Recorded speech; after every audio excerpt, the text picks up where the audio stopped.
So Devin White has requested a trade from the Tampa Bay Buccaneers. Devin White, the former 5th overall selection, who, listen, there's stuff to like about Devin White. There's no denying it, especially if you're a Tampa Bay fan, which I am. Look, if you see right here, this is a Devin White signed Super Bowl champions football I got right after the Buccaneers won the Super Bowl when I drank too much and wanted to make a irresponsible purchase, which I did. And listen, a lot of stuff to like about Devin White. I think his personality is just really fun to root for. He does seem like a leader on the field, but there's just no denying the reality, which is, he was someone who, in the Super Bowl run, was great. He made plenty of splash plays, which ended up kind of flipping several games, especially that New Orleans Saints game, which was really important.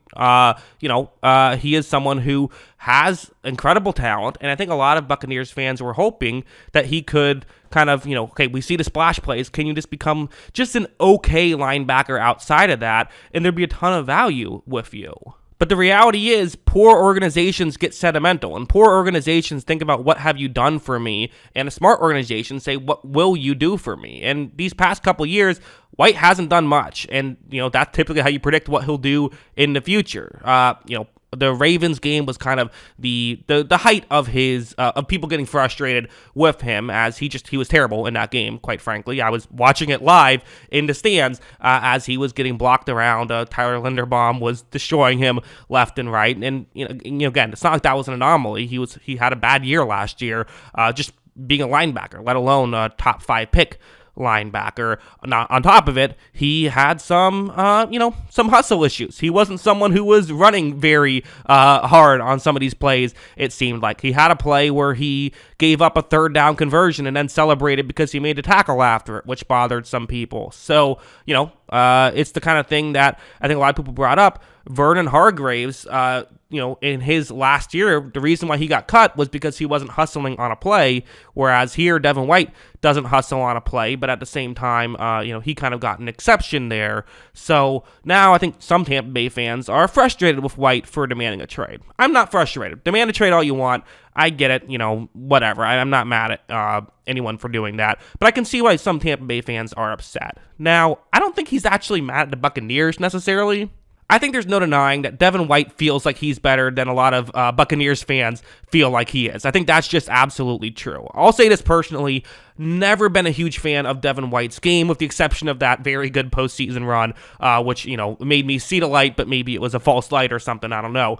But, wasn't a huge fan of him coming out of college, didn't love selecting him 5th overall, and I feel like a lot of his mistakes, I'm not the only one who has this take, but a lot of his mistakes are covered up due to Lavonte David doing a lot of the dirty work. White is at his best when he doesn't have any responsibility, when there is no wrong place for him to be, so all he can do is try to blow up a play, because if he gets in scenarios where he can blow up a play, he can blow up a play. He's maybe the best blitzing linebacker in the league, although keep in mind, some people have said, could you just make him an edge rusher? I really don't think so. Maybe you could, but it's just a completely different skill set. I don't think that because you're a good blitzing off-ball linebacker, you could be a good on-the-line linebacker. I just don't see that necessarily. But still, there's a ton of value in that. I've kind of compared him to like a Jamal Adams. I think Adams is a better player, but still, that kind of guy, the Seahawks got traded 2 first-round picks for Jamal Adams. White's not going to get that, but there is value in a player like that, especially when you have a Lavonte David next to him who can be the guy who can cover Travis Kelce one-on-one, and then, hey, Devin White, just go chase around Patrick Mahomes and try to make a play. That's, typically how those things work out well. But the reality is, Tampa Bay lost games last year because teams realized they could run at Devin White and it would be successful. Teams have just basically, Lavonte David's value has gone down a little bit because teams don't try him, which they don't anyway, but at least, in Devin White's first couple years, teams are a little bit wary of him too. Now, teams are just always attacking White, so White just does not have the value that maybe he feels like he does. Listen, Devin White was on, in the player poll where the players are polled and there's the NFL Top 100. Devin White just 2 years ago was the 28th ranked player on that list. And last year he still made the list as a top 70 player. So there is a weird disconnect between people like me who watch the games and aren't there and people who are on the field, as people on the field really do seemingly respect Devin White. I remember Christian McCaffrey told Devin White that he's the best in the game, just in one of those mic'd up situations. Maybe he was just saying it to be nice and he hasn't actually come up with a linebacker list of who's the best, but still, even if he thinks he's one of the best, that's still quite the compliment coming from a guy like McCaffrey. However, using the things that I value, using what I look at to evaluate this type of stuff, including my own two eyes watching the tape, he has just not met expectations. He has not been a play in and play out good linebacker. He makes the splash plays. He's an incredible athlete, and his highlight reel is better than most players' highlight reels. There's no denying that part, but when you look at the down-to-down plays, he's constantly getting himself out of position. He still doesn't really have a great feel for zone coverage, and as a whole is really only useful in kind of a cover one hole scenario where he's the over-the-middle type player or when he's blitzing. That's really the only time where he comes through, and at the same time, there is still value in that kind of player. He's not a valueless player, but for Tampa Bay, who currently has to pay him $11 million this upcoming season, if they do want to trade him, it probably would make a lot of sense. I do think Tampa Bay is in a bit of a rebuild, so getting some value for a player who you're either going to have to pay big money to next year, who probably, at least in my opinion, definitely is not worth that big money. This would actually be a great scenario and could be a blessing in disguise, the fact that White has requested a trade.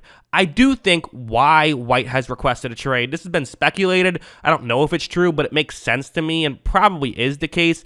The reason why I assume White has requested a trade is just a money thing. He wants more money than Tampa Bay is willing to give him, and it could be a scenario where Devin White maybe feels as though, hey, listen, someone is going to go out and pay a player who keeps making the NFL top 100 list a good amount of money, even if PFF hates him, which they do. I mean, his PFF grades are abysmal, which I agree with, actually. Not to say he doesn't have value, but just that, again, that's kind of a batting average stat. He is a low batting average, high home run hitter who did not hit many home runs last year. That's kind of what he's at. I do think that in the right situation, he could bounce back and have a solid season. But is Devin White ever going to be a player you build your team around? No, he is very much the icing on the cake of a good defense. And last year, he wasn't even able to do that. So my stance on this is I am very hopeful that the Buccaneers trade him as a Buccaneers fan. I think that would be great. What would the value be? I think maybe it's weird because I feel like some teams just view him higher than the way that we view him.